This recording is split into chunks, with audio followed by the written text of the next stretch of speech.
Hey there, welcome to the archives. I thought I'd do one more. So like I said, I've been thinking about the thought of the idea of telepathy for a while. I've tried to write on it, nothing ever that I published. But I think maybe this year might be the year that I try to get my own thoughts out about it, just because I really am inspired. And I think it's really hard to talk about something that is so taboo that I personally know how much I've lost and the cost I've paid.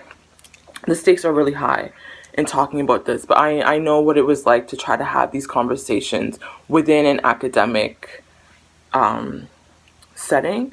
So I just found an email. I tried to pitch this, but I just wanted to read what I've been some of the thoughts that I've said.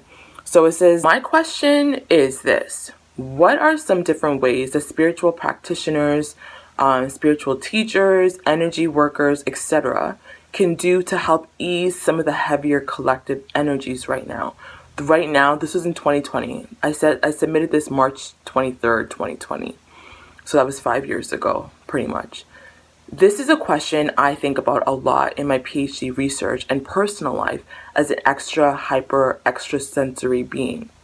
I wrote a 2,500 word article on solidarity building through telepathic lens that pays homage to futuristic elements of our past, while acknowledging that there are individuals who have arrived here from a very distant utopic future, and who do so without losing sight of the grim and dire dystopian realities before us in these present moments. It explores how intentionally engaging in intuition and telepathy can serve as sociocultural and political resistance. We know the personal is political, but what if it were spiritual too? Building on indigenous knowledges and Black feminist theories, it asks, solidarity where? Across what time and space? With who and what? Borrowing from Black feminist scholar Catherine McKittrick, freedom is a secret, one fought in liminal spaces not easily detectable. Because it is there, in other worlds, parallel realities, and alternate dimensions, including the sky world and the underworld, that dreams, secrets, ancestral knowledge, recorded history, and other psychic information are carried and stored in subtle energies already set in motion. Data that bend and reach for us through time. Information that, when used in tandem with more conventional forms of solidarity, can help to liberate us in the most impossible of ways, not easily detected or accessible to our oppressors, who refuse to acknowledge that these undetectable sites of resistance even exist in the first place. Intuition once, and it still is, it was noted as it was held in secrecy, right? It was associated with women, with artists, with poets, the oracles, and even lunatics. So like they're not pushing this in the mainstream. This is not something they're going to push in the mainstream. These are the people intuition is associated with. Women? Yeah, right. You think they're trying to listen to women? Lunatics? No, they're incarcerating them. They're institutionalizing them. They don't want you to be popular and cool. Yeah, right. But it's not supernatural, right? It's not supernatural. There's Arthur Remmers and Michalak, 2026. They talked about how firefighters are intuitive. Doctors are intuitive.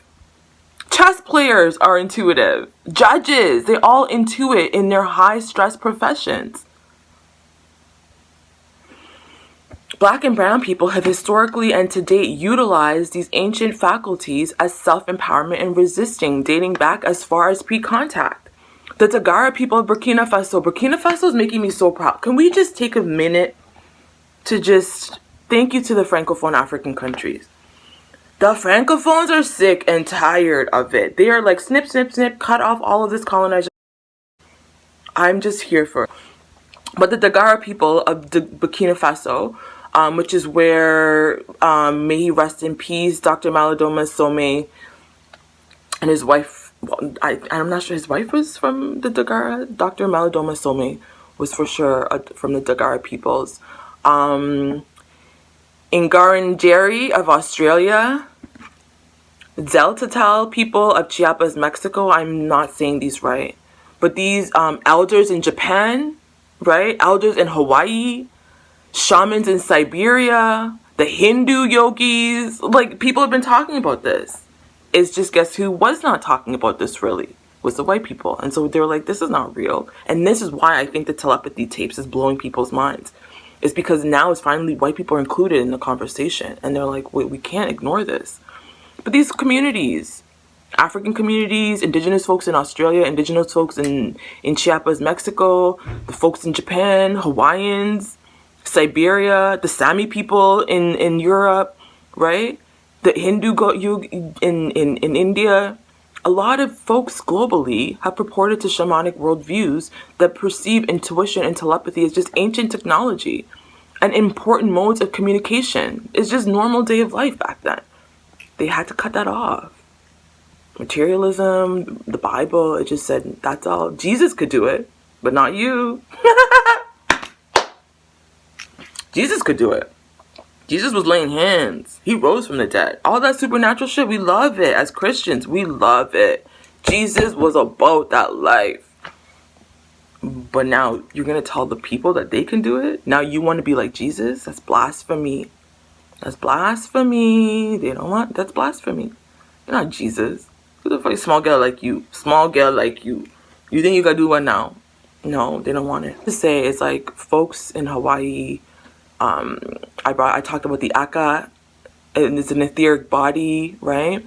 That connects one. It's like a thread-like substance. This is how some of our indigenous communities have thought it. We're all connected. Now the spellers are saying we're all connected. We're like, ugh, these incompetent fools. I can't talk. Well, no, it's not just them. It's not just them. The folks in the Kalahari Desert, in Namibia and Angola, in Southern Africa. The folks in the Kalahari Desert, they believe that all living creatures are connected by a silver stream of energy that extends from one belly button to another.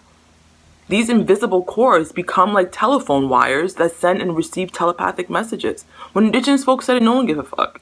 They didn't care. They said, you don't know what you're talking about. You is crazy. Shut up before we put you in jail. Matter of fact, let us just ban it altogether.